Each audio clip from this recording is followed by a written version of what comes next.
Right, this is how I made the lettering for the thumbnail on the previous video. I wanted a chunky, no-nonsense typeface for the before wording that's simple to draw and has a decent surface area to play around with some effects. Start with a box and space out your letters, then rough in some simple forms to give you an idea of the overall look. Drop the opacity of that layer and then create a new layer on top.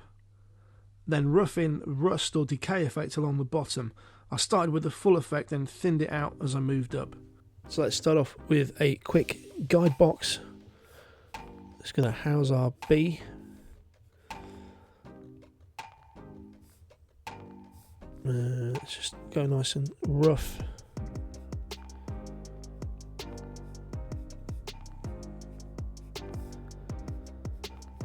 And then put the cutouts in.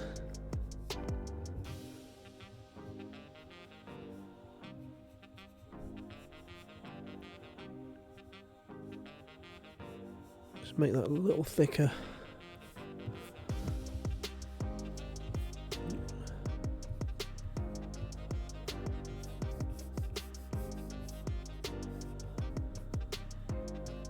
Okay.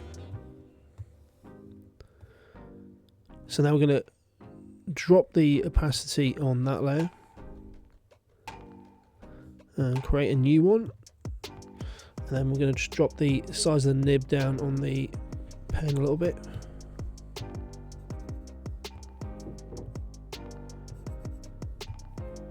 Just find the right size.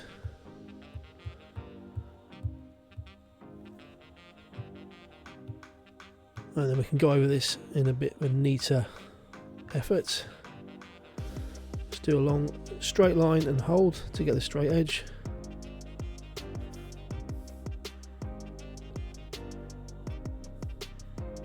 And then let's just follow that curve around and hold.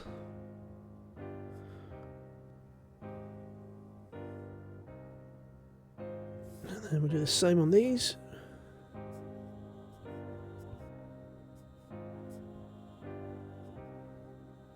And then we can go in and delete the bits we don't want.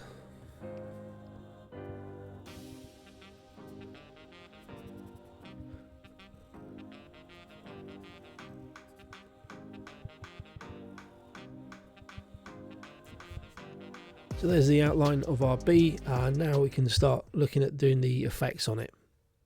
Now, as I've already done this once, and I know what the end result's going to be, I'm not going to spend loads of time doing the details on this because I'm going to do all that in Fresco.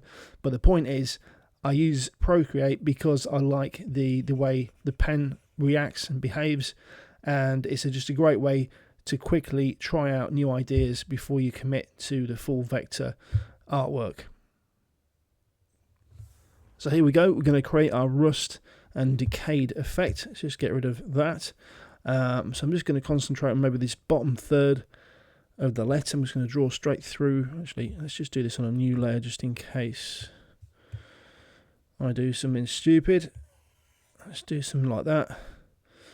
And then we're going to just scribble in the bit that we want to look decayed.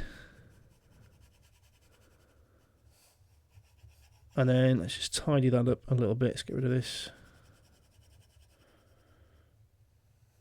Get it looking as near as we can to the end result as possible before we go over to Fresco.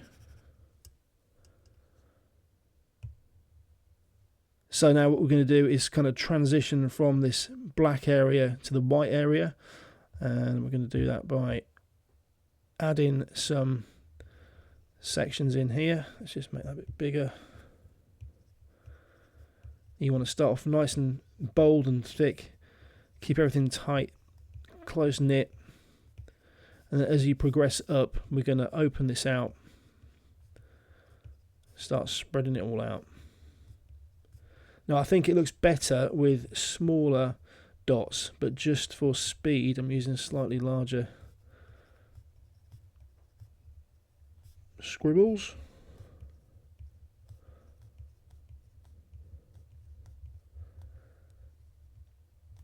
And you could probably create a brush to do this for you in like a, hit five dots at a time. make this process a bit quicker.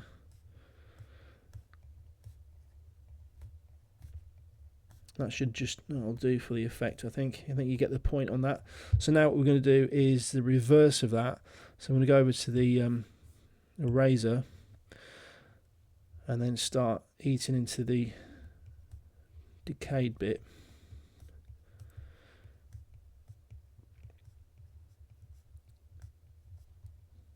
And it could be a good idea to maybe not use perfect circles because they do tend to look like bubbles. That might be another technique you could adopt. I think when we go over to Fresco, I'll use a slightly more abstract shape.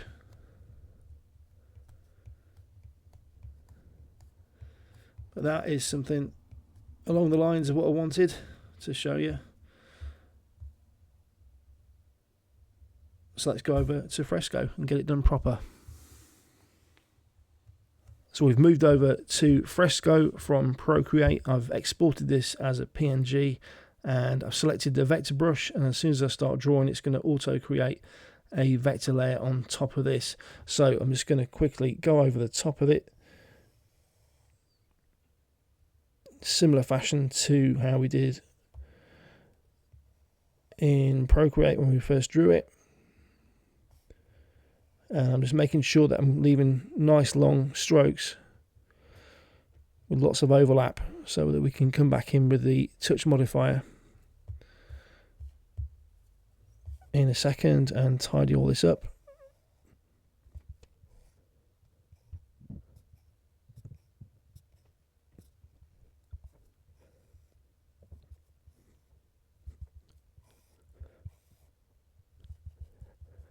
So with our outline in place, I can just double tap the touch modifier and bring it up to the outer ring, leaving it on our vector brush, and now that becomes our eraser. So we can just chop off all these bits sticking out, tidy everything up.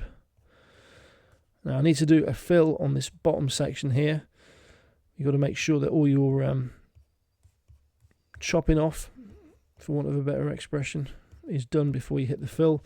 It doesn't like the fill being used with the touch modifier. It tends to get confused. So let's just draw a line through roughly where we want our corrosion to appear, and chop those off. And then we can drop in a fill, and then let's just have a look on creating some of these dots. So I'm just going to put these in. It's not going to look pretty because I'm trying to keep the video short, but you will get the idea, no doubt. So I'm going to start off quite heavy along that transition line, and as we move up, just going to thin them out. And you might find it useful to use different shapes rather than just ovals, and different sizes, because that kind of adds to the overall look pretty well. So I'm going to put in some similar sizes on this one. Maybe make them smaller as we head up there.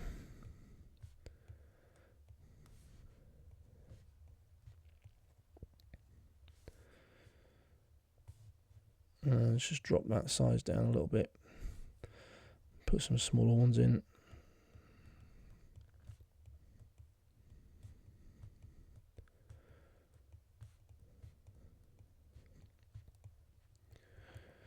And with all these in place, we're then going to move over to the eraser.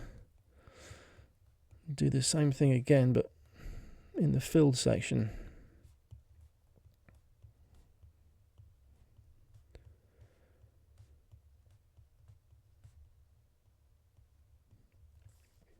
We'll do that now. Let's just drop a few of these in. Now these are perfect circles, which I didn't really want, but that's what we've got for the moment. So I'm going to drop the size on that one. Put some smaller ones in. I'm going to bring the little ones up and eat into the bigger dots up here just to break up the shapes, make it less obvious that they're circles. Of course, on the finished one, on the one that I actually used on the thumbnail, I did spend a bit more time on it than this. It was a bit more thoughtful.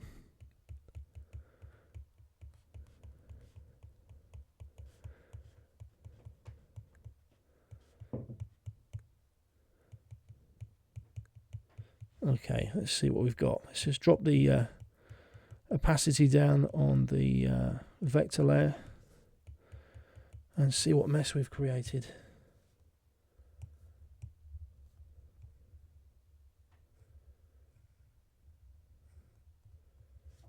Let's just remove the drawing one. Okay, that's okay. There's a few little bits that are going to bug me around here. It's a bit too sparse.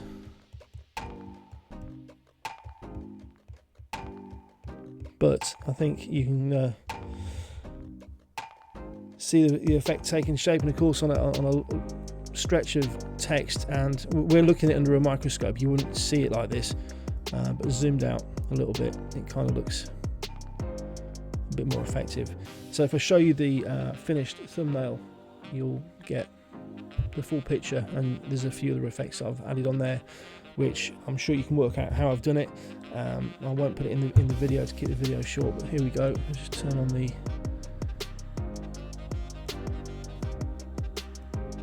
other one and turn this one off.